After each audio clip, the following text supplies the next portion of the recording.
Hi folks, Pat here, and tonight's rant is once again about Fast and Furious. But this is about Fast and Furious and the Fifth Amendment. Apparently, prosecutor Patrick Cunningham, who you may remember was involved in the initial congressional hearing where there was the letter that was provided to Darrell Issa and the members of the committee, the same letter that the Justice Department withdrew saying it was full of erroneous information, which we can translate as lies. Well, Patrick Cunningham was deeply involved with that.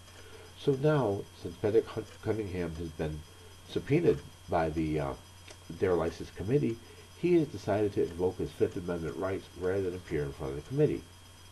Well, that's handy.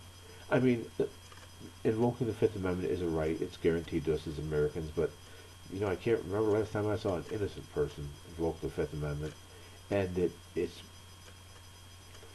annoying, to say the least, because here Patrick Cunningham is a member. I mean, he's the chief of the criminal division in the U.S.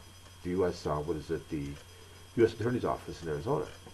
And as part of the Justice Department, here you'd think he'd want the truth to be told, the truth to be uncovered, the truth to come out.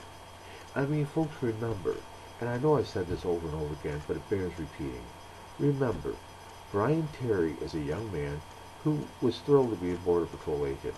He went out armed with beanbag weapons to fight an enemy and to enforce our laws on the border. Now, Brian Terry didn't know that the same government that he was serving, okay, was providing the people he was supposed to fight with automatic and semi-automatic weapons versus beanbag weapons. How ludicrous does that sound? And yet Brian Terry was allowed to die because of this horrible program. It's bad enough we provided guns to criminals. That's bad enough.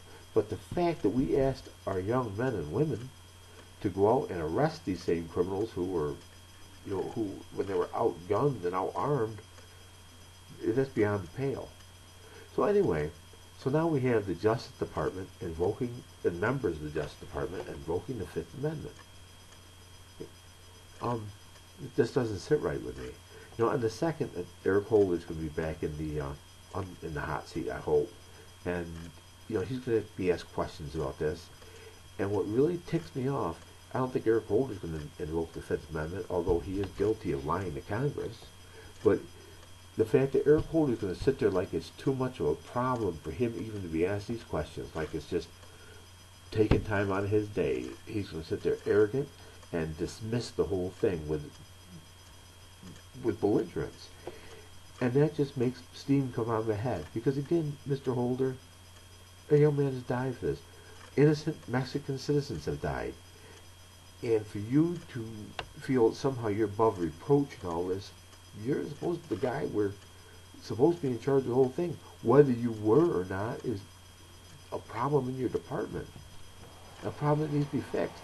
And someone needs to take responsibility. And I don't see how invoking the Fifth Amendment is going to help. It's not. And I feel sorry for the Terry family. And, I can only imagine how they feel about this. But, invoking the Fifth Amendment on Fast and Furious is my rant for tonight. And I thank you for listening. Good night.